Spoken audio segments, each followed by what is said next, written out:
नमस्कार साथियों। आज हमारे साथ में है लेखनी के बहुत बड़े धनी, जिन्होंने अपने लेखनी के माध्यम से समाज को जगाने का काम किया है। आज हम आप लोगों को उनका परिचय, उनकी पढ़ाई लिखाई और इस समय क्या कर रहे हैं उसके बारे में हम पूछना चाहते हैं। आज हमारे सामने हैं राजेश पासी जी, जो इस समय बेंगलुरु में रहते हैं। एक अच्छी खासी फार्मा कंपनी में काम करते हैं।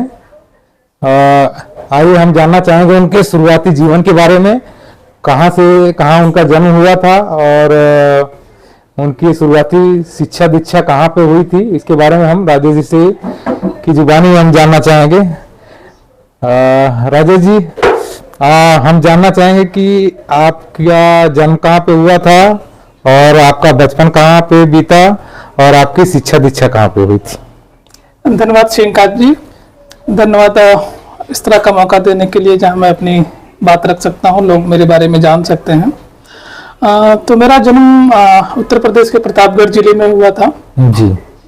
पापा और मेरे दादा मुंबई में रहते थे। तो जैसे ही मैं 4-5 साल का हुआ तो पापा और दादा के भी मन में तो पढ़ाई के बारे में ही शुरू से ही जागरूकता थी। तो उन्होंने जब मैं 5 साल का था तभी मुझे मुंबई बुला लिया था जी।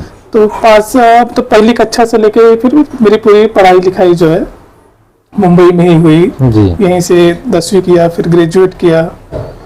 और शुरुआती जीवन बहुत ही आम था। पढ़ाई लिखाई में भी शुरुआत में बहुत अच्छा नहीं था। 5वीं 6वीं तक का स्कूल पहले चला जाता था, पर पढ़ाई में बहुत तेज नहीं था। फिर पेरेंट्स की गाइडेंस के हिसाब से 6वीं 7वीं के बाद फिर मुझे लगा कि हाँ, पढ़ाई लिखाई बहुत ज़्यादा इम्पोर्टेंट है। तो 6वीं के बाद फिर थोड़ा पढ़ाई लिखाई में इंटरेस्ट हुआ। तो उसके बाद फिर हम लोग आगे बढ़ते चले गए। तो यहीं से सिद्धार्थ कॉलेज है चर्च गेट में, वहाँ से मैंने ग्रेजुएट किया।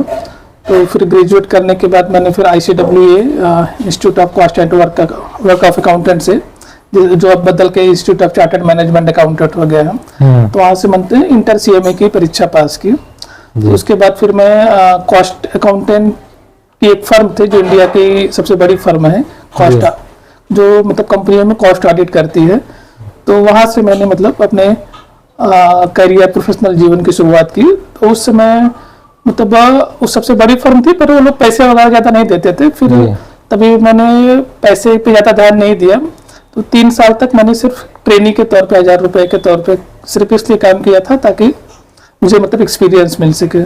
और वहाँ का जो एक्सपीरियंस मिला वो मेरे जीवन के लिए टर्निंग पॉइंट था। क्योंकि भले वहाँ सैलरी कम थी, लेकिन मुझे मतलब देश भर में कई जगहों पे जाने का मौका मिला। बड़ी बड़ी कंपनियों में काम किया, टाटा में काम किया, हिंदुस्तान लीवर में काम किया, बड़ी बड़ी फार्मा कंपनियों में काम किया, ACC सीमेंट, LLTC, बहुत सारी कंपनियों में गया। तो वहाँ से जाने के जो लोगों को मतलब जो एक्सपीरियंस मिला मिलने पे, तो फिर टोटली वहाँ से लाइफ चेंज हो गई थी। मतलब लाइफ कैसे जीना है, आगे कैसे बढ़ना है, तो वहाँ से एक टर्निंग पॉइंट था जी जी जी। उसके बाद में पढ़ाई लिखाई के बाद में, अच्छा, आपकी शादी कब हुई? शादी मेरी जल्दी ही हो गई थी। जिस साल मैं BCom में था, तो उसी समय साल 2000 में हो गई थी मेरी शादी। 2000 में हो गई थी। फिर 21 साल का था। अच्छा, फिर उसके बाद में आप मुंबई में सेटल हो गए। वहाँ पे जॉब लगा, वहाँ पे सेटल हो गए। आपके परिवार भी मुंबई में रहने लगे। अच्छा, मुंबई में रहने के बाद में सबसे बड़ी लोगों की समस्या होती है, एक बार जॉब हो जाए उनका जीवन सुचारू रूप से चलने लगे। सुचारू रूप से जब चलने लगता है तो थोड़ा बहुत उनका ध्यान सामाजिक कार्यों में भी लगने लगता है। उनके बाद 2 जिम्मेदारी हो जाती है, एक तो अपने परिवार को देखना, बच्चों को पढ़ाना लिखाना, उसके बाद में सामाजिक जीवन में भी अपना योगदान देना। सही बात है। तो एक बार आप सेटल हो गए, उसके बाद में आपके परिवार के लोग भी रहने लगे और फिर बच्चों को पढ़ाने लिखाने का काम कहाँ पे शुरू हुआ? शुरुआती शिक्षा तो मतलब मुंबई में ही शुरू किया था मैंने। तो जब हम लोग 2003-4 से मतलब मैंने ऑफिशियली जॉब वगैरह सब चालू किया। तो 2004 से 2010 तक मतलब नॉर्मल जॉब वगैरह ही चालू थी। अपना घर परिवार, बच्चे अच्छे छोटे, तो स्कूल में डालना। फिर 2012-13 तक सिर्फ मतलब अपने परिवार, अपना घर, यही सब था। फिर 2000 मैं बता रहा हूँ तो सामाजिक जीवन में मतलब जो कार्य करने के लिए मेरी शुरुआत कैसे हुई। तो 2012-13 में तब इंटरनेट वगैरह आ गया था यूज करना, तो यूट्यूब पे कहीं वीडियो देखा था। एक वीडियो था डेथ ऑफ मेरिट, तो उसमें मतलब एक एम्स का लड़का था जो SC कास्ट का था। वो पढ़ने में अच्छा खासा था, गरीब घर का आ रहा था, तो डॉक्टर बनने के लिए गया था, फिर उसको इतना वहाँ प्रताड़ित किया गया कि फिर उसने सुसाइड कर लिया था। तब जाके मुझे मालूम पड़ा कि मतलब कि ये जाति वाली जो समस्या है ये एक समस्या, क्योंकि उससे पहले मतलब ठीक ठाक घर से था, मुंबई में रहता था, गाँव आ जाना जाना कम था, तो ये सामाजिक और ये जाति वगैरह की क्या समस्या होती है इसके बारे में कुछ ज्यादा आइडिया नहीं था। जब वह वीडियो देखा तब मुझे पता चला कि नहीं ये भी एक मतलब अपने देश में एक बड़ी समस्या है। तो उसके बाद फिर मैंने मतलब अम्बेडकर को पढ़ना चालू किया, फुले को पढ़ना चालू किया, बहुत सारे लोगों से मुलाकात हुई, तब जाके समझ में आया कि हाँ एक सही ये मतलब बड़ी समस्या है, और इस पे मतलब हम लोग जो मतलब पढ़ लिख के आ गए हैं उनको भी अपना पारिवारिक के साथ साथ सामाजिक कार्यों के लिए भी अपना आर्थिक और जो भी योगदान है हमेशा देना चाहिए। तो फिर 12-13 के बाद फिर मैंने मतलब ये सामाजिक में गतिविधियों में एक्टिविटी चली, मुंबई में कुछ साथी मिले तो उनके साथ फिर मैंने ये शुरू किया। और बच्चों की पढ़ाई वगैरह तो शुरुआती में जैसा कि नॉर्मल होता है, नॉर्मल पढ़ाई लिखाई हुई थी। तो बड़ी बेटी 10वीं मुंबई से किए थे, फिर हम लोग यहाँ बेंगलोर आ गए। तो बेंगलोर में आके जब मैं अकेले ही आया था 2018 में, तो मुझे पता चला कि मतलब कि जो पढ़ाई लिखाई की जिस तरह से चल रही है वो काफ़ी पीछे है। उसके लिए थोड़ा और एडवांस के हिसाब से पढ़ाई लिखाई होनी चाहिए। जैसे कि मुंबई में मैंने मतलब बच्चों को स्टेट बोर्ड में ही डाल के रखा था, फिर यहाँ आके पता चला तो देखा कि मतलब मोस्टली CBSE और ICSE बोर्ड से अगर बच्चे पढ़े हों तो उनकी सफलता के चांसेस थोड़ा गारंटी बढ़ जाती है। एक्चुअली हम लोग में होता क्या है कि बचपन से हम लोग को बता दिया जाता है कि मतलब स्कूल कैसा भी रहे बच्चे पढ़ेंगे तो पढ़ चढ़ के निकल चलेंगे। यहाँ आके मालूम पड़ा नहीं, ऐसा नहीं होता है। कुछ बच्चे, हजारों में कुछ बच्चे ऐसे टैलेंटेड रहते हैं, उनको चाहे आप जहाँ डाल दो वहां से बढ़ लिख के आगे निकल जाएंगे। लेकिन अधिकतर 99% बच्चों को, आम बच्चे ही होते हैं, उनको आप जितना अच्छी शिक्षा देंगे उसी हिसाब से निकलेंगे आगे। आप सोचो कि खराब स्कूल में डाल दे और आप इच्छा करें कि मतलब वो नंबर 1 पे आ जाए, तो वो 100 में 1000 में 1-2 बच्चे ही होते हैं। तो नॉर्मल बच्चों के लिए भी जितना हो सके अच्छी पढ़ाई, अच्छी शिक्षा देना जरूरी है। तो उसके लिए खर्चा भी करना पड़ता है। जितना अपने देश में जो है ये मतलब गलत बात है, लेकिन शिक्षा के लिए आपको खर्चा, अच्छी शिक्षा अगर लेनी है तो आपको अच्छा खर्चा करना ही पड़ेगा। तो यहाँ आने के बाद फिर मैंने छोटी वाली को तो मतलब स्टेट बोर्ड से थी, तो मैंने 11वीं में उसको, बड़ी वाली को CBSE में डाला। उसके लिए बहुत मुश्किल हुई, अचानक से स्टेट बोर्ड से आके CBSE में पढ़ना। शुरुआती दौर में 11वीं बहुत मतलब अच्छा रिजल्ट नहीं आया था, हम लोग बहुत मतलब हताश हो गए थे कि मतलब आगे कैसे होगा। फिर हम लोग ने मोटिवेट किया बच्चों को, बताया कि ठीक है मतलब जो भी होगा, अच्छा बुरा जैसे भी होगा, हम आपके साथ में हैं, तुम खाली ट्राई करते रहो। तो फिर उसने 12वीं अच्छे से किया, फिर जी का एग्जाम भी दिया अच्छे से, और उसमें भी अच्छे नंबरों से पास हुई, तो NIT उसको मिल गया। तो फिर रास्ता आसान नहीं था, कई बार मतलब ब्रेक डाउन हुए, कई बार उसको लगा बच्ची को कि नहीं मेरे से नहीं होगा। तो एक एक चीजें काम आई, मोटिवेशन देते रहना और खाली एक सपोर्ट करना कि मतलब फेल होगे पास होगे जैसे भी रहोगे, हम लोग तुम्हारे पीछे खड़े हो, उसकी चिंता मत करो, तुम खाली मेहनत करो, करते रहो। जैसे मतलब कोचिंग के लिए हम लोग ने बहुत सारे लाखों रुपए दिए थे। एक दिन पढ़ते पढ़ते बच्चे ने कहा कि डैडी अगर मैं पास नहीं हुई तो बोला ठीक है कोई बात नहीं, फिर कहीं प्राइवेट वगैरह में देख लेंगे, हम लोग मतलब करके रखेंगे। तो बिल्कुल ही फिर तो आपके पैसे वेस्ट हो जाएंगे जो इतने लाखों रुपए दिए। तो मैंने तो इतने कहा कि नहीं, पैसे वेस्ट नहीं होंगे तब तक जब तक कि तुम मेहनत कर रही हो, मतलब तुम मेहनत कर रही हो वो इम्पोर्टेंट है। सफलता में असफलता तो बात की बात है, अगर तुम पढ़ती नहीं तो मेरे पैसे वेस्ट होंगे। अगर तुम पढ़ रही हो और तुम्हारा सिलेक्शन नहीं भी हुआ तो पढ़ाई लिखाई बेकार नहीं जाएगी, लाइफ में कहीं ना कहीं काम आएगी। तो ऐसा मत सोचो कि मतलब कि अगर हम लोग कुछ कर रहे हैं तो उसमें सफलता मिलेगी, जो मेहनत कर रहे हो यहाँ नहीं मिलेगा तो कहीं और उसका फायदा मिलेगा। तो इसी तरह की मतलब मोटिवेशनल बातें करके थोड़ा संभाला बच्चों को भी। और छोटी वाली भी फिर स्टेट बोर्ड से थी, उसे भी यहाँ पे लेके आके फिर ICSE बोर्ड में डाला जो कि हार्ड रहता है। तो उसने भी खैर अच्छा रिस्पांस दिया, बच्चे ने भी कवर कर लिया, तो छोटी वाली भी अच्छी पढ़ाई कर रही है, ठीक ठाक है। आप लोगों को बता देना चाहता हूँ, JEE का जो एग्जाम होता है इस देश में, वो एग्जाम होता है जिस बहुत ही कठिन एग्जाम होता है। बहुत लगभग 10 से 12 लाख बच्चे उस एग्जाम में बैठते हैं और सीटें होती हैं 30 से 40 हजार। और बच्चों को बिना मोटिवेट किए उनका सिलेक्शन बड़ा मुश्किल होता है। खास तौर पे जो हम लोग पासी समाज के लोग हैं उनमें बहुत कम ही बच्चे ऐसे होते हैं कि जो इस परीक्षा को पास कर पाते हैं और बहुत लोगों को तो पता भी नहीं होता। लेकिन पास करवाने के लिए सबसे महत्वपूर्ण बात है कि बच्चे को मोटिवेट करना बहुत जरूरी होता है। राजेश जी पूरी मजबूती के साथ में अपने बेटी के साथ में खड़े थे, उसका रिजल्ट निकला और इनकी बेटी का सिलेक्शन NIT कर्नाटका में हो गया है। और इसके लिए इनका बहुत बहुत तारीफ करना पड़ेगा मुझे कि ये पूरी हिम्मत के साथ में अपने बेटी के साथ में खड़े रहे और शिक्षा का महत्व समझते हैं। इसके लिए उन्होंने बेटी के पीछे अपने धन के साथ में भी और अपने तन के साथ में उनके पीछे पूरे रहे और आज उनकी बेटी इनके पूरे विश्वास पे खरी उतरी। अच्छा राजेश जी, ये तो एक पारिवारिक बात हो गई। सामाजिक जीवन में धीरे धीरे आपको ये लगने लगा था कि ये जो बहुजन के लोग हैं, पारसी समाज लोग भी बहुजन के लोगों में आ जाता है, इनमें बहुत सी चीजों की वो कमी है, जागरूकता की कमी है। तो धीरे धीरे आपने इस बारे में अपना लिखना शुरू कर दिया और लोगों को जागरूक भी करना शुरू कर दिया। और कुछ ऐसी संस्था भी है जो RCP करके उससे भी आप जुड़ गए, तो उसके बारे में कुछ बताएंगे? हाँ, जब 12-13 में जब मैं शुरुआत में जुड़ा तो पारसी समाज की संस्थाओं से ही जुड़ा था। शुरुआत उन्हीं लोगों के साथ के जब उनके साथ जुड़ा तो कुछ समय काम करने के बाद हुआ कि नहीं, मतलब समस्या सिर्फ पारसी समाज की नहीं है, बाकी लोग भी जो है उनकी भी वही सेम समस्याएं हैं।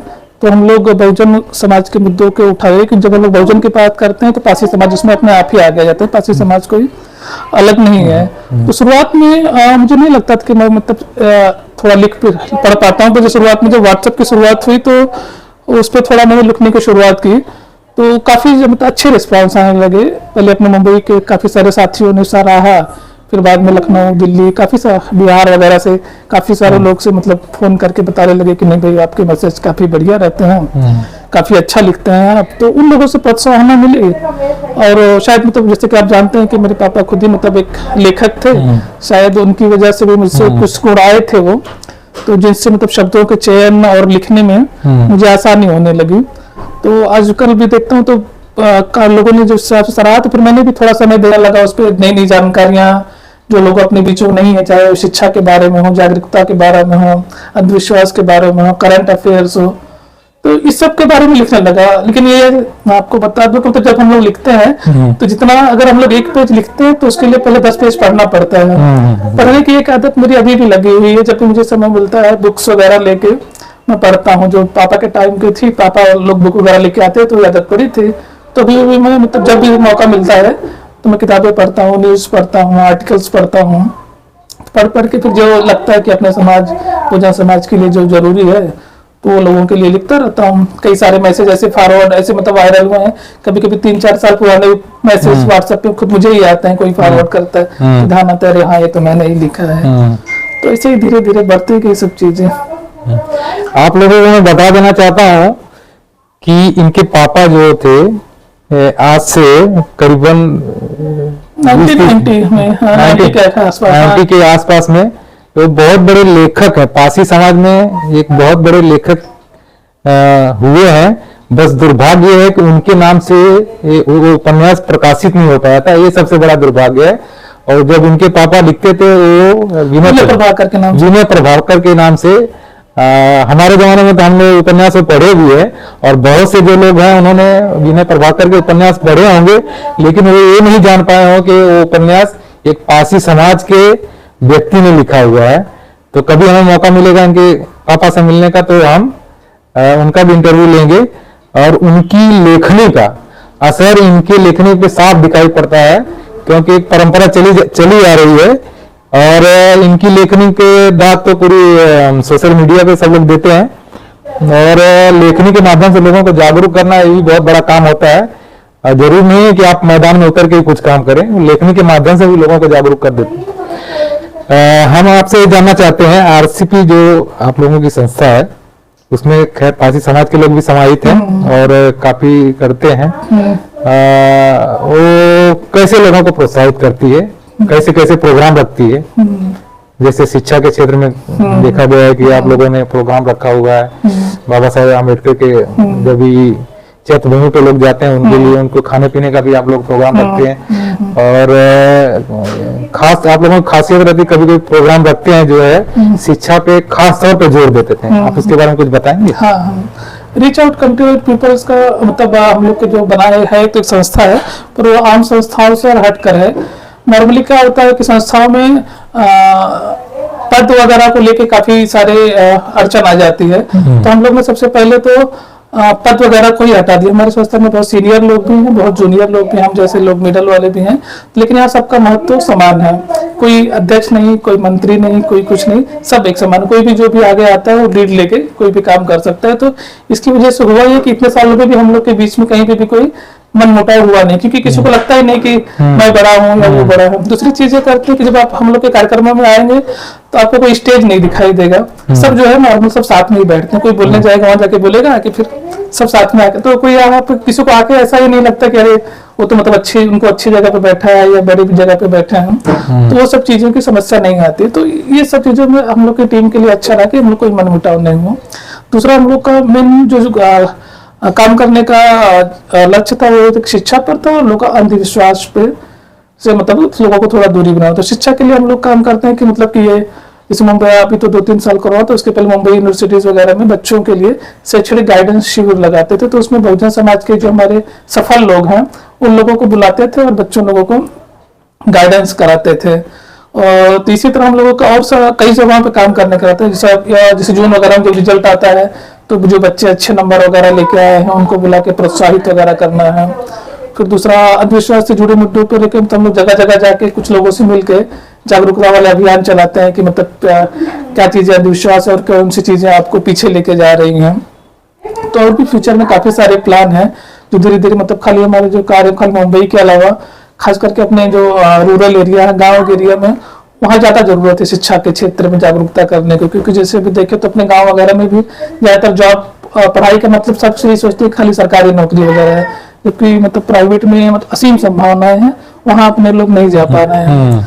तो जो अपने उत्तर प्रदेश के जो बाकी संस्थाएं और लोग से हम लोग बातचीत वगैरह कर रहे हैं शिक्षा के बारे में, तो ऐसा प्लान है कि फ्यूचर में आगे चल के मतलब यहाँ से मुंबई से और भी जो अपने अच्छे खासे पढ़े लिखे लोग हैं, बहुजन समाज के, पारसी समाज के लोग, वो लोग जाके गाँव एरिया में ऐसे कैंप लगा के लोगों को शिक्षा के लिए जागरूक करेंगे। Do like and subscribe Parsi परिवार मुंबई यूट्यूब चैनल।